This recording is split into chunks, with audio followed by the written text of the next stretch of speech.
Man, it's being recorded. I gotta watch what I say now. My bosses are gonna see this.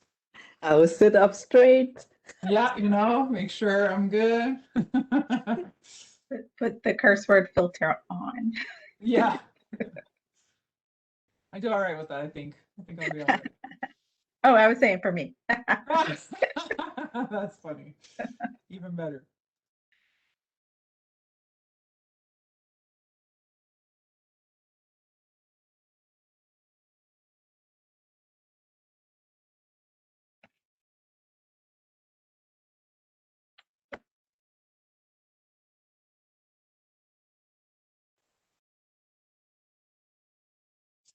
How many participants are you expecting? We have 120 registrations, so good crowd. We are already looking good as 102. So we're gonna get started now. So good afternoon, everybody. And thank you so much for joining my favorite event of the year, or the quarter, I should say, because we do them every quarter, for our book club with Kim Thuy today. So today I'll have the pleasure of interviewing Kim. She's an author, a seamstress, an entrepreneur, a lawyer, a restaurant owner, a commentator on the radio, and has been on television. So I'm very excited to interview Kim today. But before we get to that, a little bit of housekeeping. So everybody's on mute because we didn't want everybody asking the questions at the same time. So you do have a chat button where you can ask some questions there, and I will make sure I tend to them. Other than that, let's get started. So on the next slide, I'm going to introduce you a little bit to who CDW is. I know some of you know us already, so at some point you're going to know our story inside out, so you'll be able to tell it for me at the next book club. Maybe we'll do that. So my name is Julie Mignot. I'm head of enterprise sales here in Montreal, Quebec for CDW Canada. I'm very lucky to be joined by Mecca Williams, who's a principal engineer, cloud test architect at Netapp, who is our sponsor today. And I'll get a little bit into who Netapp is and why they've joined us today. But who is CDW? Let's start with that. So we are an international reseller that have been around since 1984.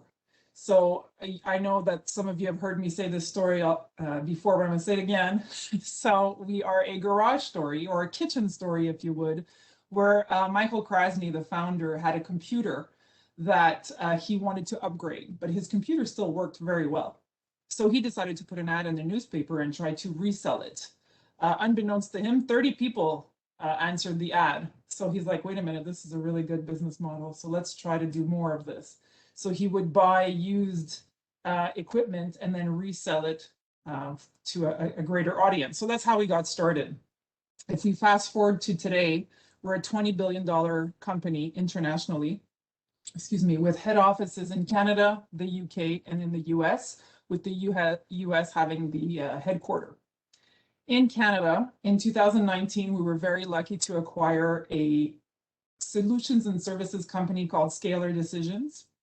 We've also made an important acquisition in the US for ServiceNow, and we keep growing, where in 2020 we've bought IGNW, and I know that in 2021 we've already bought many companies, smaller companies, to be able to service you from a solutions, services, managed services, and training perspective. So on the next slide, you will see our new expertise. So most of you know us from a client procurement and management establishment or perspective, if you would. With the Scalar acquisition in Canada, we can now talk to you about security, complex data center, networking, and storage. We can transition you from on-prem into the cloud, or have a hybrid cloud environment. And of course, with the acquisition of Aptris, we can do your digital transformations toward the ServiceNow platform. So really, we're a full-fledged one-stop shop company where you can do everything with us from A to Z. Today, we've partnered with Netapp. Netapp is an enterprise storage company that is very near and dear to my heart, because on the next slide, you'll see that we've invested greatly with Netapp. So why partner with CDW to do your Netapp purchases? So yes, we can do the product resell, but we can do the product resale, but the good news is that we can do the professional services, the managed services, and the training for you guys. So really, we can do everything around NetApp to help you with a complex environment, the complex solutions from going on-prem into the cloud. NetApp really is a partner of choice to modernize your infrastructure. So today, like I said, NetApp is our sponsor, and I was really lucky. As you saw, Mecca is a superstar, so she's joining us from NetApp today to give us a little bit of perspective on why NetApp is here today. Mecca? Hi, thanks. I'm so excited to be here. So just really quickly, because I know we want to jump into this fantastic book, but a little bit more about NetApp. Julie gave a great description. We offer enterprise grade data services, whether your data center be in the cloud or on premise, or if it's a hybrid environment, and whether your storage needs are file, block, or object. NetApp provides solutions that help you get the most out of your data, and we include storage efficiencies to help keep your performance high, and at the same time, cost optimizations to keep your costs low. And of course, for all your data storage needs, you can head over to netapp.com or cloud.netapp.com, but I absolutely wanted to mention NetApp's commitment to diversity, inclusion, and belonging in the spirit of why we're here. So NetApp has a rich community of employee resource groups that represent diversity that you experience in your everyday life. And the teams collaborate because it's important to work within intersectionality. No one person is one thing. And I do want to highlight our Women in Technology at NetApp. In the spirit of us uplifting women in IT, the Women in Technology Business Resource Group at NetApp is one of its oldest. We've been around for 11 years, 1,700 employees or members across NetApp globally, and we have 17 local sites because, as you know, culturally, it's important for you to be on the ground where you are trying to lift up women into leadership positions. And I just want to leave you with this quote from our Vice President of Diversity, Inclusion, and Belonging. Over the last year, NetApp was really tracking, and the theme was better together, but I really like how Jerry Hall's quote brings us further where we can go with diversity. We know that diversity in all its forms fuels our innovation. We draw talent from all backgrounds and provide the tools and support to ensure everyone can thrive. We're not just better together, we're boundless. Back over to you, Julie. Thank you so much. So that's a good intro. So why are we here? Why are we doing this book club from an IT company? So I'll be very honest with you. It's very selfish. I'm doing it for me. I'm really just doing it for me. I love to read. So when Mackenzie, who manages the event for us, Mackenzie Appa, approached me, it's like, listen, you want to do something around a book club so that we can learn about diversity? And I said, Mackenzie, absolutely, I'm in. How do we do this? So thank you, Mackenzie, for bringing that idea to us or to me. So, you know, I'm part of the Women's Opportunity Network at CDW and the Women's International Network at CDW. We have over 10,000 employees, and I want to say 25% are women. I think that's a really good number for an IT company, and I'm sorry if I'm wrong in the stats, but I really think that that's what I remember. And then I said, okay, well, I know what it is to be a woman, so I don't need to learn more about that, but I need to know more about women that are not like me. So how about we do a Women in Diversity book club where I get to read, which I love, and I get to learn, which I also love. And then if you guys want to come on this journey with me, hey, let's learn together, right? So the rules for the book club is you got to be authentic. You got to be honest with yourself and others. Be self-aware. We got to make it fun. We got to learn. We got to teach, and we got to mentor. So when I say be self-aware and have fun and be authentic, I'm going to say the wrong things for sure, but you guys are going to call me on it, and I'm going to learn from it, and then I'm going to be better for it. So thank you, Mackenzie, again, for bringing this wonderful idea to me. And thank you, NetApp, for sponsoring this and letting us have the event today. So if we go to the next slide, what did we learn in our previous book club? So this is the fourth one, guys. I think we're at a year. I'm so excited. So this is one per quarter. So the first book taught us about biases, that we all have them. Doesn't matter where you're from, you have biases and you need to recognize them. And once you recognize them, then you can do better. So we learned that from Risha Grant with her book, That's BS. Then Risha was from the United States. Then we came to Toronto where we met Samra Zafar and we read her book, A Good Wife, where we learned about choice. Not everybody has choices like we do. And it's important to recognize that, especially in our colleagues, because we have colleagues that we work with that, might not voice everything that they go through. So we want to be sensitive to that. And then finally, we went to the UK where we met Emma Dabiri and we read her book, Don't Touch My Hair. And what's really exciting about reading and learning about protective hairstyles is that not all companies have policies that, what's the word I'm looking for, that have policies to let you wear your protective hairstyles at work without any repercussions. So I can't imagine anybody telling me how to wear my hair at work. So I am absolutely an advocate to help women navigate the craziness of the corporate world when it comes to hair. So today we are lucky to have Kim Thuy that's going to teach us about so many things. And I'm going to come up with a word at the end. So we had biases for the first, we had choice for the second, and the third, I don't think I have a catch word for the third. I'm going to find one. And then at the end of this one, we need to find a catch word. So Kim, thank you so much for joining us today. If you could just take us through a little bit about your journey and talk to us a little bit about you, and then we'll get into some questions. Yeah, so I'm just thinking about a word is luck. I think I'm the personification of the word luck, Okay.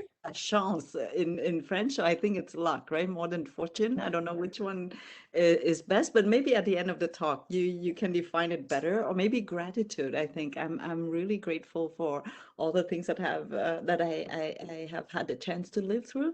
And so I was born in Vietnam, in Saigon. And in 1968, so that was in the midst of the war, I would say.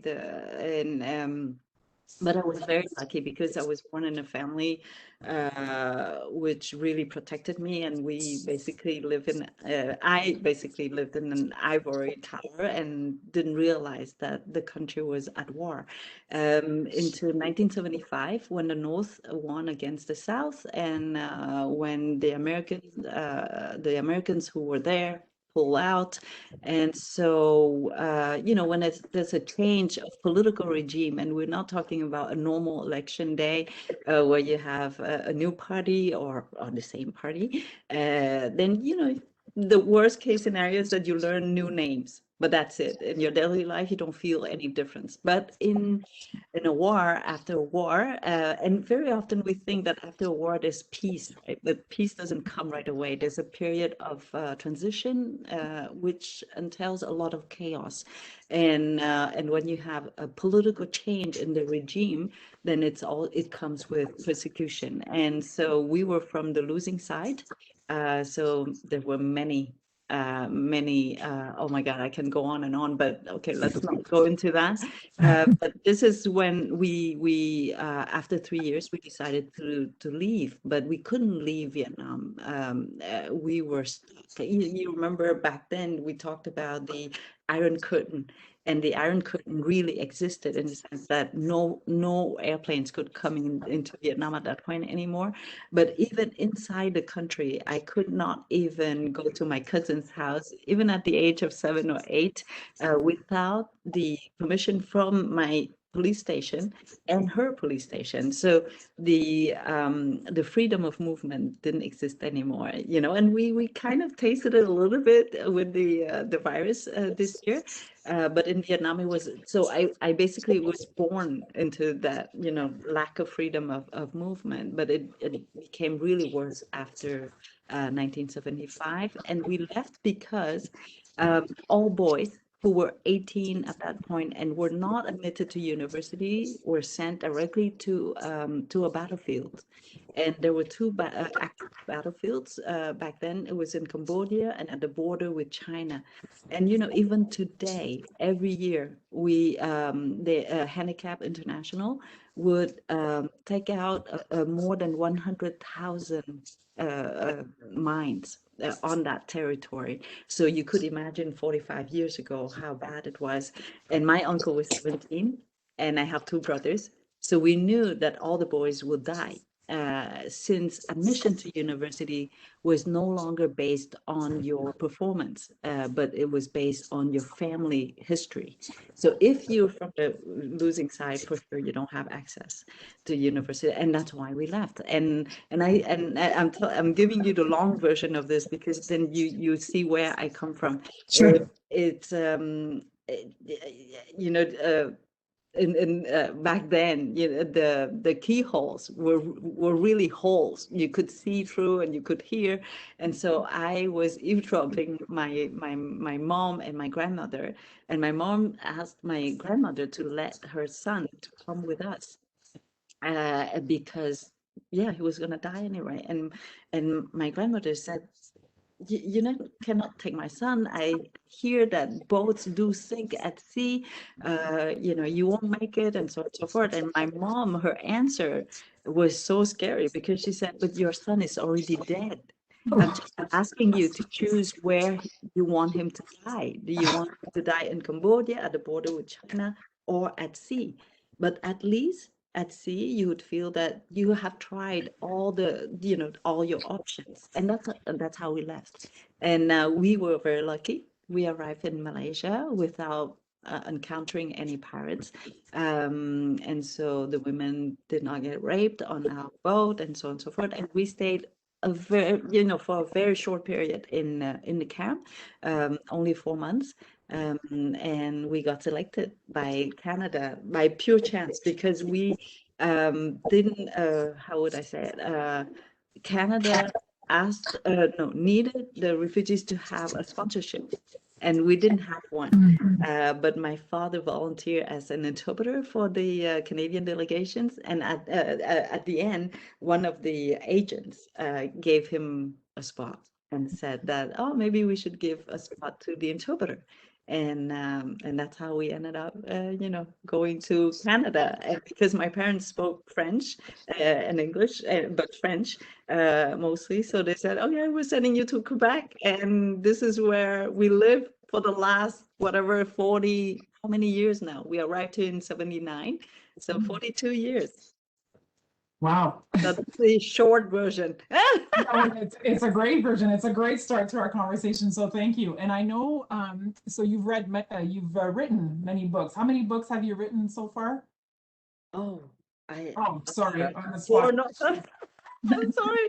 I think 4 novels. No, 2, 3, 1, 4 novels. And then Yes. there's one recipe book, and then there's one illustration. Yeah, I just love projects, and to me, I don't consider that those are babies, my babies. Once they're written, they are owned by the readers, right? So I move on to the next project. That's And amazing. I don't keep count. I'm sorry. No, that's fine. I should have known that by heart. I'm not doing a good job so far. We just started. No, it's fine. And I don't want you to remember. There are more important things to remember than the number of books. Well, I guess so. My point in all that is congratulations for writing so many books, and we really enjoyed V, not Vi, but V. I learned that today. And so okay. So as I said earlier, one of the reasons I'm doing this book club is to learn about women that are different from me. And I've never had the opportunity to explore the Asian culture or the Asian, languages or anything. So I have a lot of questions around the culture itself. So my first question is, why change your name? So I think in the book, your dad or your grandfather, I'm sorry if I'm misquoting, why change his last name? That's the first question within that question. And then why today do newcomers still change their names to a more North American name or a French name or an English name? Why not keep, I say Asian because I want to make sure that I include everyone. Why not keep the Asian name? Anyway, that's my question.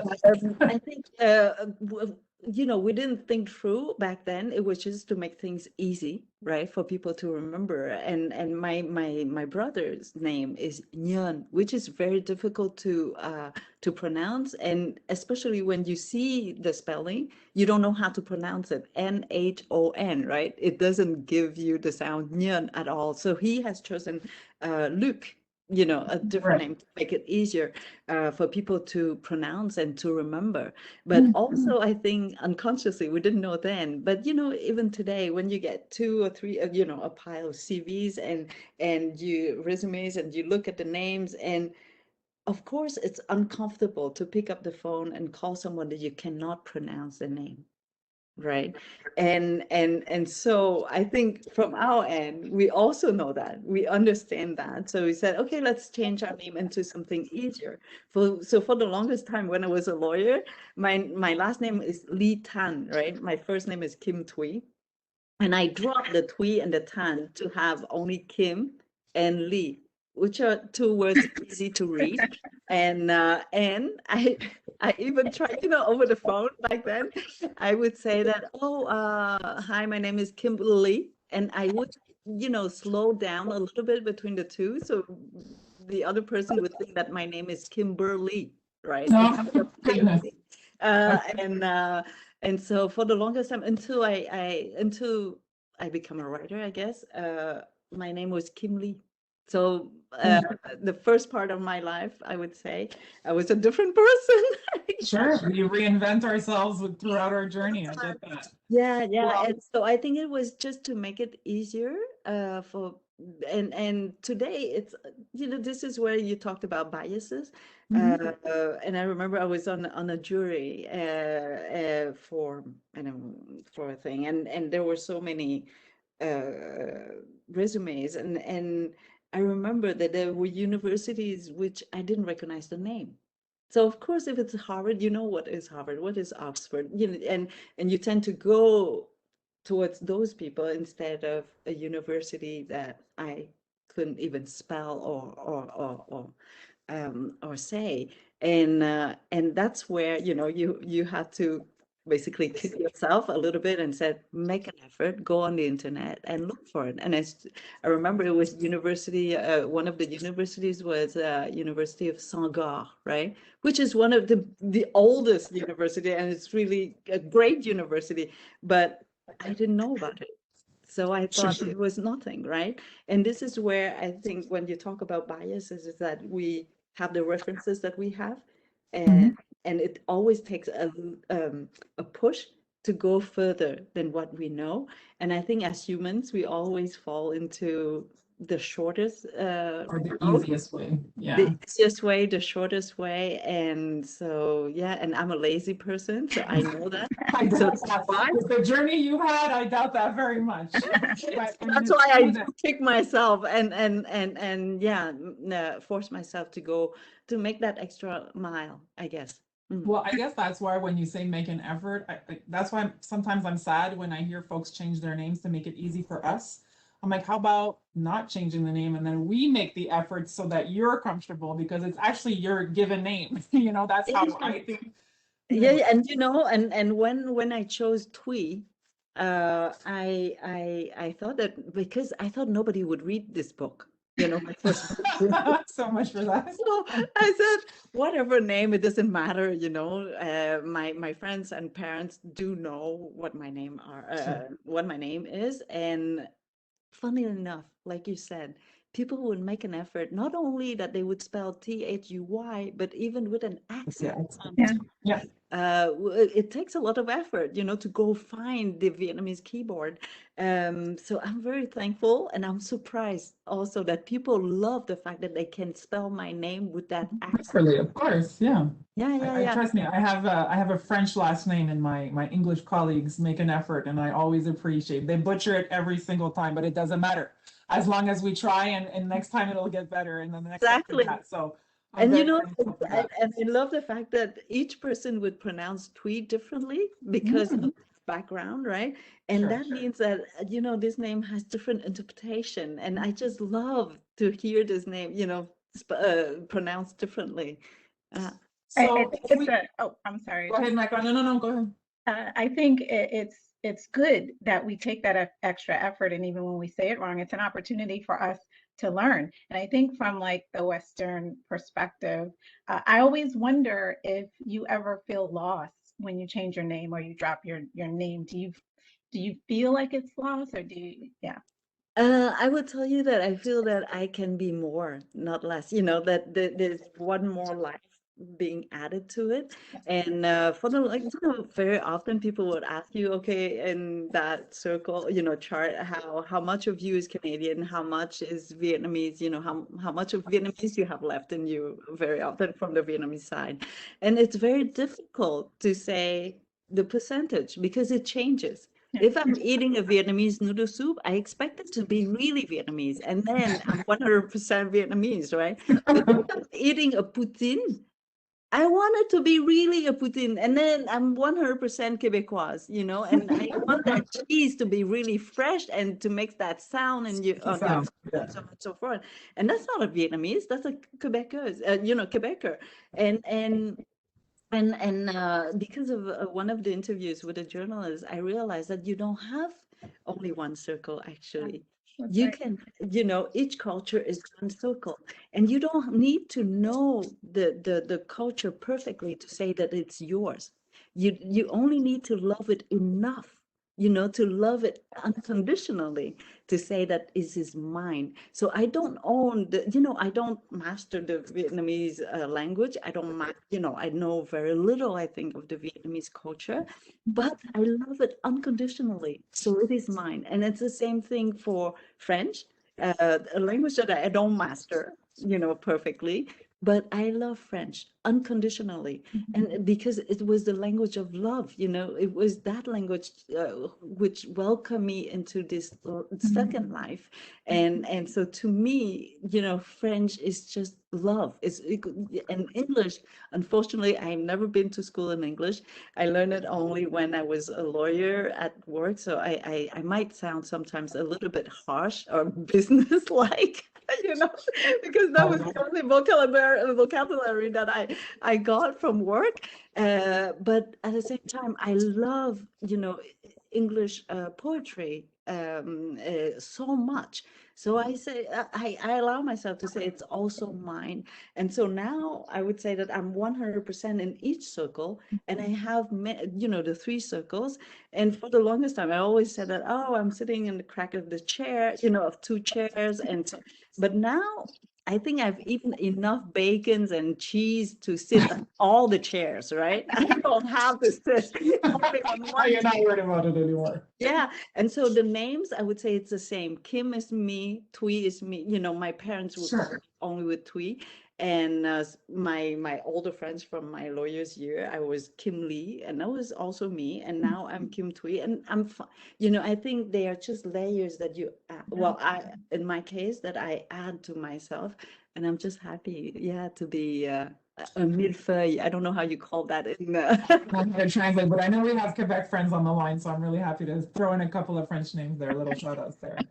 So if we look in your book, we talk about a lot with the relationship with your father, with your mother, with your brothers. And so it's funny how your father, volunteered, and it's kind of because of your father that you were able to cross the oceans. But I don't know that, from what I read, it was really hard for your mom because your dad had a separate life from his home life. Did you not? Go ahead. This is really not my personal story, huh? It's not your personal story? No, I'm sorry. So I'm like, oh my God, what happened to my parents? I was listening to you. Oh, I thought for sure this was your personal story. Okay, well, good thing I have different questions then. So if we talk about culture, we talked about the languages, because I know Tanya Reynolds just asked a question about different languages. But can we talk a little bit about, so the concept of being invisible in the book is highlighted a lot, and between our different conversations, I was like, I don't know how to be invisible. Even if I tried to be invisible, I just don't know. But you taught me a good lesson last time we spoke about why being invisible is good. So can you go back to what we were talking about and just tell me a little bit about the concept of being invisible? Yeah, because I was born very, very weak and very shy. And so I was very often forgotten, in the room. Most of the time, people don't know that I'm there. And when I arrive here, I'm shorter than everyone else, even today. Not only when I was 10, but even today, I'm 5 feet tall. So, I can be easily forgotten. And I still remember in my in high school, when how do you say that, with sports, Yep. when you have two students to be captains, and then they have to choose each, the students on their team. And of course, I was always the last one to be chosen, because I was so short, especially for basketball, right? You wouldn't want me. And I'm so thankful for that period, because it gave me time to observe, to understand, how humans are, or what we say, what we do, and why this person prefers that person, and so on and so forth. And quickly enough, though, for that, just that event for basketball, is that because I was the shortest, I could catch the ball earlier than everyone else. I was closer to the floor, right? So quite quickly, they understood that I was the secret weapon for the team. I could steal the ball very, very quickly. And then I started to think, because yes, I've learned to become, North American, I would say, that strength is through your position, your opinion, your comments, and you need to express your opinion to exist. Almost, you need to have a voice. But then when I had the chance to go back to Vietnam to work as a lawyer, and it was a very sensitive project. I work with the Vietnamese Prime Minister's advisors group. They were 10, and everything had to be very, very quiet, because we were working on reforms. And as you could imagine, even when we say the word reform, even in a country like ours, is difficult. So in a country where you don't have the freedom of anything, of speech, I would say, then you cannot use that word. So we had to be, and that's where I was a strength for the team, because I was invisible. I could be under a tree and give out information without being noticed, right?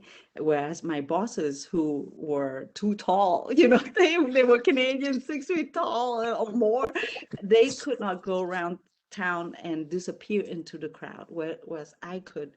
And so I started thinking about that. And one day I was in Suzhou in China, and I saw a painting, with, I don't know, women around, and the explanation, they said, to notice that the mouth of all the characters on the painting is just with one little red dot. And because back then, or back then, even today in Asian culture, I would say, strength is someone who can hold back your emotions.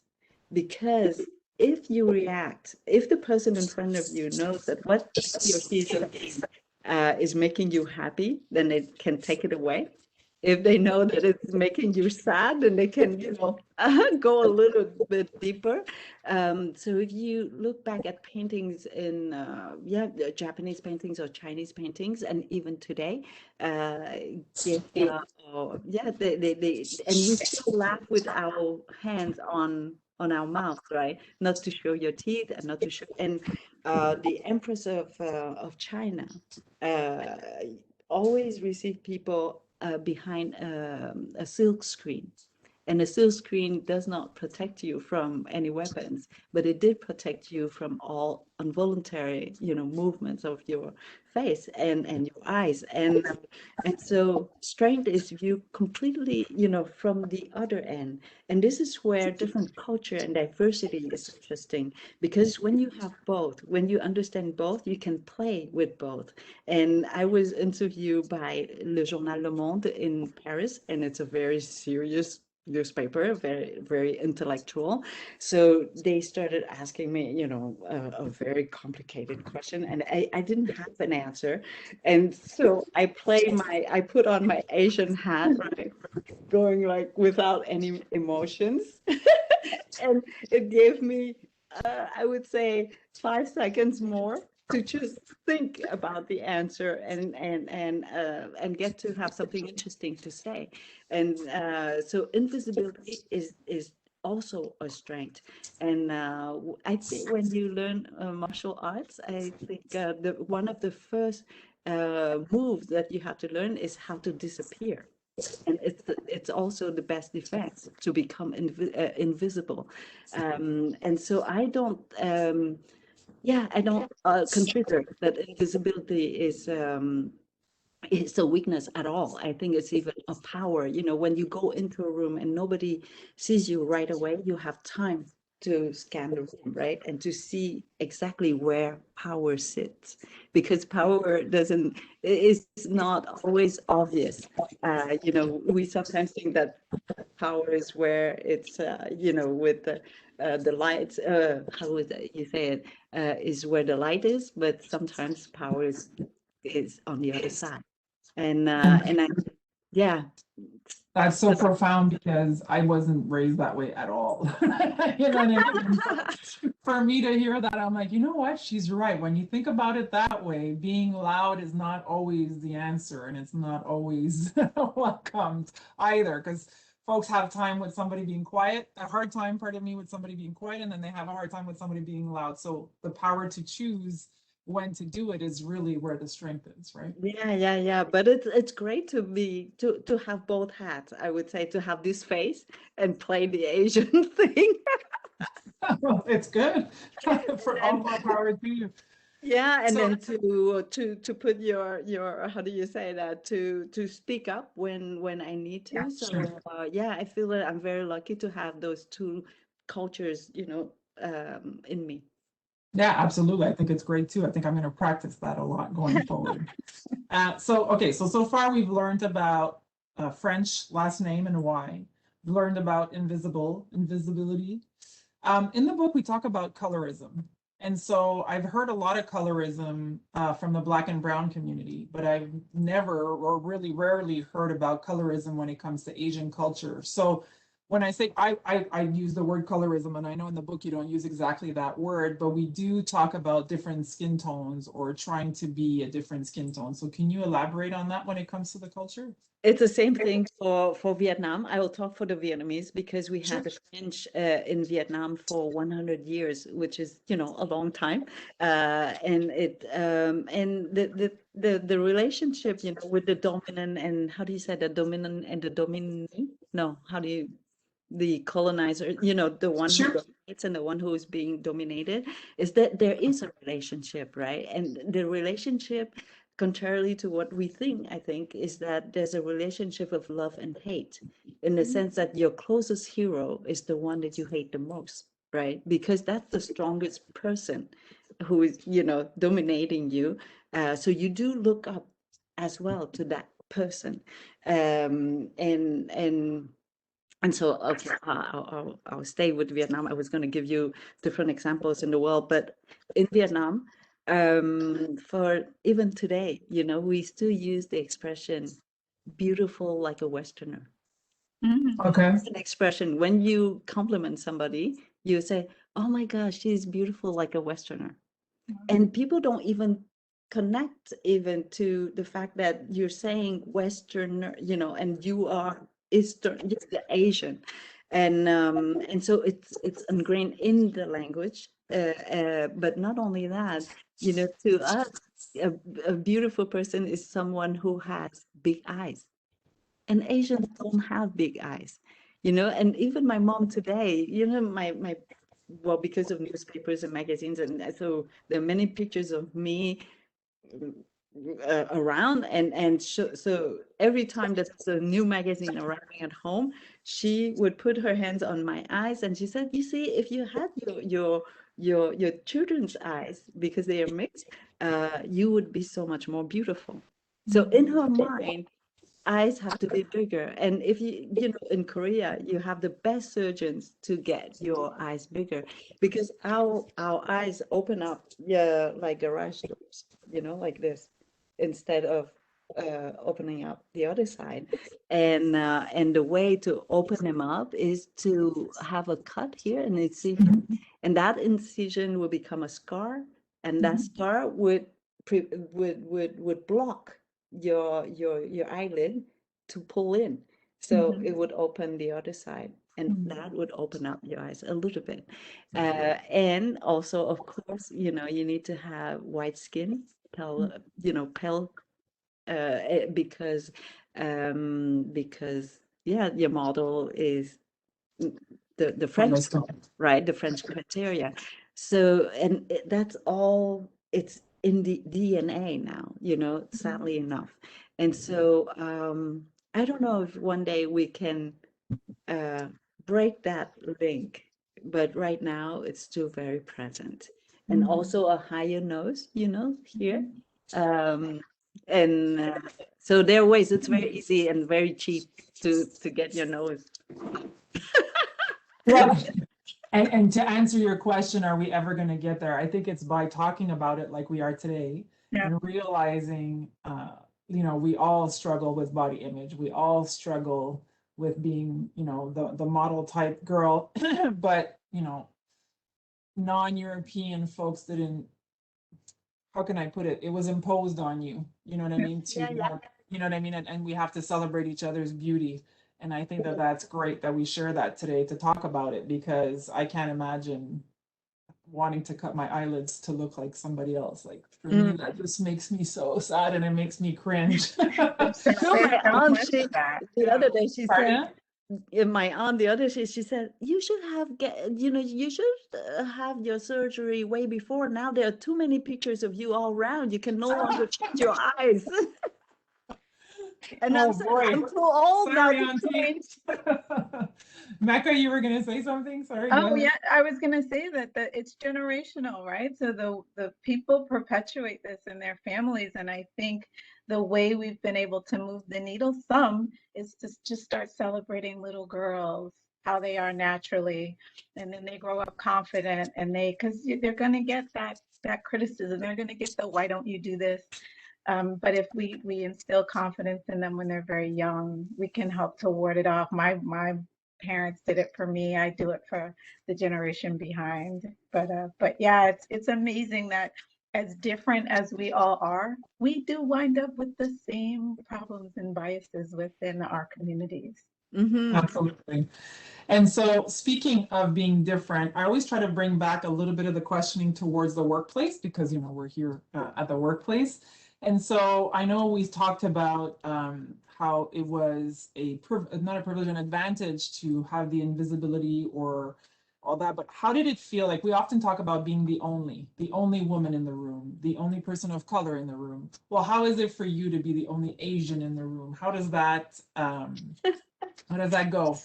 I got a lot of practice, I guess, because I was the only, the only Asian. No. When we arrived in Granby, we was a group of 80. So I was, at the beginning, I was not the only Asian in the room, because we were learning French, the group of Vietnamese. But after that, yes, I was the only one in the room. But I was very lucky, though, because I was the only one in the room, I got more help. I knew that I needed help for my French when I was integrated into a normal class. So the best student of the class was assigned to sit next to me. So basically, I became the best of the class as well, because she was so good. I copied on her, right? So, and then after that, I would say that when I was hired by Stackman Elliott, there were not so many women yet. I think there were about 10 women out of 100 something lawyers. We were the first year. I was with a group of five women and 5 men for the first time in the 90s. And I was the only Asian in the room, and because in the group, and I think because I was the only Asian, I got recruited for that very sensitive and interesting project in Vietnam. So up to now, the fact that, because I was not qualified, of course, for that job, it was way too, it was beyond me. I don't know if, even today, I don't think I'm qualified for it, because it was so sophisticated. But I had the chance to be the only woman and the only, so And I think the responsibility that I have when you're the only woman in the room is to bring another woman into the room. One more. That's right. Absolutely. And you know, because you cracked that door or you have your foot in there, then you have to pull, you know, another person in with you. So that's what I try to do. A lot, I would say. I give myself the responsibility to do that. Yeah, when you have one in Sure. Women helping women. Asian. But I can tell you one story though. I got invited by the Governor Generals on an official state visit to Southeast Asia, and I didn't know what it meant, a state visit. I just said yes, because I say yes to everything, especially to things that I don't know, you know, because then I know that I'm going to learn something new. So every time that I'm scared, I would go for it, right? It's really the criteria for, like today, you know, I looked you up and I said, oh my God, a cybersecurity company. What do I know, you know, about anything? I only know the password, you know, to put my computer, but this is it. And I said, this is why you have to go. You have to say yes and learn something. And so I was on that trip, and it was in a government airplane. I didn't know that we were gonna, you know, with the RCMP and the army in the plane and all that. It was very impressive. And we were 8 Canadian delegates, officials, to accompany the Governor General. And the first country where we landed was in Malaysia. And Malaysia was the place where we arrived as a refugee, you know, 35 years prior. And because when you're an immigrant, I think you always think that you're late. Anyway, in my case, I always think that I'm 10 years late. So I'm always running, you know, and when to catch up. And when you're running, you cannot look back. If not, you fall, right? When you run, you only look forward. And when the airplane landed, that was the first time that I was forced to look back, to go back to that, you know, second point of second beginning, right? And then the military was there playing the Canadian anthem, you know. I was so emotional because I said there are not so many countries in the world who would take a refugee immigrant to represent their country, right? And so I walked down, and we went to a reception hosted by the King of Malaysia. So it was very serious, blah, blah, blah. And they sat me next to the Chief of Justice of the Supreme Court of Malaysia. So basically the #1 guy, right, of the place. So I said, oh my God, it's going to be a long evening because he won't be able to say anything. It will be very diplomatic, blah, blah, blah, blah. So I sat down. He had my resume in front of him, and he said, so you're a lawyer? And I said, no, I've stopped paying the bar and it's very expensive. And I started explaining this whole thing. And he's like, oh my gosh, she's crazy. And then he said, yeah, but you've worked as a lawyer. I said, yeah, but not long enough, you know, only 5 years. So I cannot pretend that I'm really a lawyer, blah, blah, blah. And I said, oh my God, this girl. She said, but you've studied law. And I said, yes, I have. So He just wanted you to say yes. And he said, so tell me, explain to me, how do Quebecers live with the duality of the two legal system, the two traditions, civil law and the common law, in their daily lives? And I don't remember that class, the duality of the two systems. What do you mean? I don't know. So, but then, you know, I couldn't say. So I said, well, you know, in our daily lives, I think most of us don't know that there are two systems. So we're fine. And he said, oh my gosh, she's an imposter, right? So the police, so she said, and so he said, so what is your role on this delegation? And I didn't know. Nobody had told me, you know, what was my role on this delegation. So I had to invent basically an answer. And I said, you know, in Canada, we have many criteria. The first one is that we always need to have a woman on any delegation. And I'm the woman of the group. And you need someone who's from the French part of the country, and I'm from Quebec. And you need a visible minority.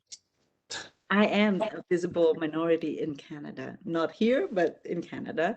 And I said, and you need someone with in arts and culture, and I've written a book. So now I'm art, and also you always need someone with a handicap. And I say, I'm shorter than everyone in Canada. So I'm high challenged.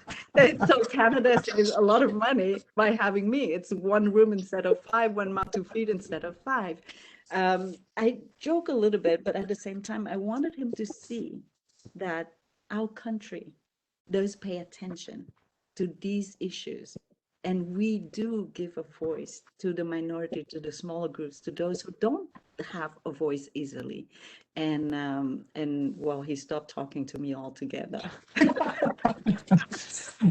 That's a great story, and it's funny that you say that because I don't know that everybody feels that way. And you and I had a conversation. I know we only have 9 minutes, but I really want to talk about this. So when you and I met, I said, why Quebec? Why would you choose Quebec? Because from me being here, so I've been here 20 years now. I'm from Ottawa originally, and I don't know that immigrants or newcomers or whatever the word you want to use are all that welcome. And you told me that you disagreed with me. I did. So, yeah, and I want to talk to you about that because, we talked about luck. I asked you to use a word and you said luck at the beginning of the book club. Not everybody's as lucky, right? As me, as you, as us. So how do you feel about the statement that I said that, Quebec is not as open as it seems? I will tell you my personal experience. Of course, Maybe yeah. I'm wrong. Maybe I'm the exception, but the exception also exists, and we should talk about it. And it can be an example, for future events. And so when we arrived in '79, it was March 27, and of course, for a tropical person like I was, Yeah. it was very cold. And your skin, it doesn't even understand what is happening because in your mind you don't have any reference for the interpretation of that sensation, right? So we got out of the bus, and in front of the parking, well, in front of us, the whole parking lot was packed with people. There were so many people, and everybody was so tall and so big, right? I was not used to see so many yeah, people like that, and men with beards, and like the condensation and so on and so forth. And so to me, it was like a fairy tale with a forest of giants waiting for us. And the first thing that happened was the first cultural shock. We stepped down, and then somebody took me in his or her arms. I cannot even tell you if it was a woman or a man, and lifted me up. I was basically, physically not touching the floor. And for the Asian that I was, I couldn't understand because we don't express our love so physically, right? And openly. So that was the first shock. The second shock was that we arrived from a refugee camp where we slept, next to a forest with barbed wire around with nothing else, right? So we had mosquito bites, insect bites everywhere. We didn't have access to water, maybe about 1 liter a person per day to wash, to clean, to drink, to cook, all of that. So of course, everything got infected very quickly. So we had infections all over. We had lice in our hair. We had chronic diarrhea because we didn't have access to fire, right? We just gathered branches to boil water and cook food. And the fish that we got, they were wilted, right? So if you don't cook properly, of course you get sick, right? So we had chronic diarrhea, but they didn't know that. But still, they did not hesitate for 1 second to pick me up into their arms. And I will tell you that I'm not sure at the age of 52 now that I would pick up the 10-year-old that I was. I'm not sure I had that kind of generosity. And the last shock was that in the camp, of course, we didn't have any mirrors, right? There was no water, no electricity, so mirrors. And luckily, we didn't have any mirrors because we didn't have to look at ourselves. We only saw our neighbors. And you can then say that they look uglier and dirtier than you, that you're not concerned with this, but actually, right? And so, and the first time that I saw myself again, it was not in the mirror. It was in the eyes of these people. And they looked at us as if we were treasures thrown from the sky, right? And I I'm telling you, I had never seen myself as beautiful as that moment. And I've never seen myself as beautiful again because I have lost that vulnerability and fragility and all of that. So that moment existed only at that, at that instant. And it gave me my second life. That's how I started my second life. And it gave me all the confidence and the freedom to be from that moment. And you say, yeah, a gift, we could say that, you need a lot of, when we think of a gift, it's money or something big. But actually, no, sometimes just the way you look at the person changes the life of that person altogether. And yes, it seems simple to say that it's the way you look, but in order to do so, you need to have a heart. If you don't have that compassion, if you don't have that empathy, you cannot have that way of looking at the person in front of you. And I think it's possible for us Canadians to have that purity because we are very lucky. We are a country which has not seen blood being spilled on our territory for at least 200 years, right? And if we don't have conflicts, I say, military conflicts on this territory for so long. So it has purified Canadians, of who we are. And now I'm including myself in that because that instinct, that fraction of a second has purified me. I arrived from a country at war, and after that country, in chaos, and then a refugee camp where where we've lost that purity. We've lost that side of humanity, right?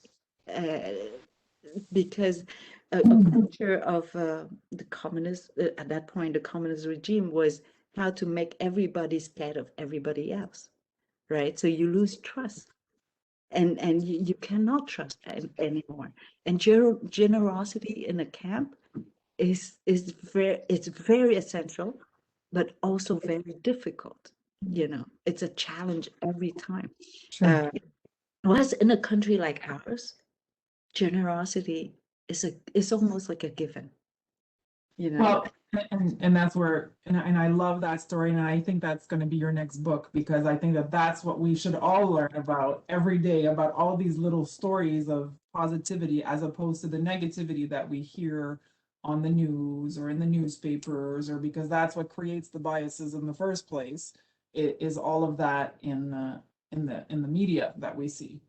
I think that So if the media accepts to publish on the first page every day a story of one newcomer, yeah, it a will good one. change completely Absolutely. the way that we see people. And we think that we're drawn to beauty, but actually no. I think we're more drawn to atrocity and horrors. And that's why on a highway, we would slow down to look at an accident, but we never slow down to look at the wildflowers on the side of the highway, right? And they are so strong because they grow in pollution, they grow Right.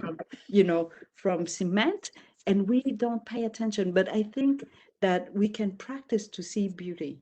And the good news is if we practice enough, we would see it all the time and it would become a reflex, right? And why it's important to see beauty, it's because if we don't see beauty, we don't try to create beauty, Stimulated. Yeah. observe beauty, right? Mhm. So this is why I think we have to practice to be kind and to see beauty, to be beautiful. Well, you know what? That's the perfect ending to this book club today. We're at time. I have, I'm not even done half the questions I sent you. It's already 2:00. Go another So- hour easily. Right? And Can I- so, Can I say just one last thing? absolutely, absolutely. I think diversity is like a goldfish, a goldfish, because in French we call it le poisson rouge. So we Right. see red, right? But the Vietnamese, we call it le poisson chinois, so Chinese fish, right? So the Vietnamese, we would go look for the origin of the fish to describe the fish. And I think the French looks at the fish from the head to the tail, and that's where you see the red. And the English is from the tail to the head, right? And that's where you see the gold. And I think, and everybody's right in this description, right? And this is what diversity is about. You know, we can understand the reality of the problem that we have better. And because of that, we have more solutions. If you have 3 points of view, I think you get at least 9 solutions and not only 3. Absolutely. Right. I agree. That's amazing. Thank you so much. So Kim, at the end of every book club, I ask you permission to send you the questions that we didn't get to ask. Yes. Because I have a lot, and I know the audience had some. I think we answered most. We had Tanya and that asked a question that I think that you answered, but I want to make sure that we capture everything. So I'm going to send you a follow-up email with the questions that we didn't get to ask, and then we're going to send them out to the participants today. So thank you so much for your time. I know we learned a lot, at least I certainly did. I can't wait for the next book. And Mecca, thank you so much, NetApp, for allowing us to do this today, because without your sponsorship, we don't get to do these. And so, and thank you to Mackenzie, of course, for putting this together. And we're going to have to conclude. It's 2:01 already. So, okay, ladies. Thank you so much. And if you don't have time, just read a poem. It's as good, you know. That works. Okay. Have a great day, everybody. Thank you so much. Bye. Thank you.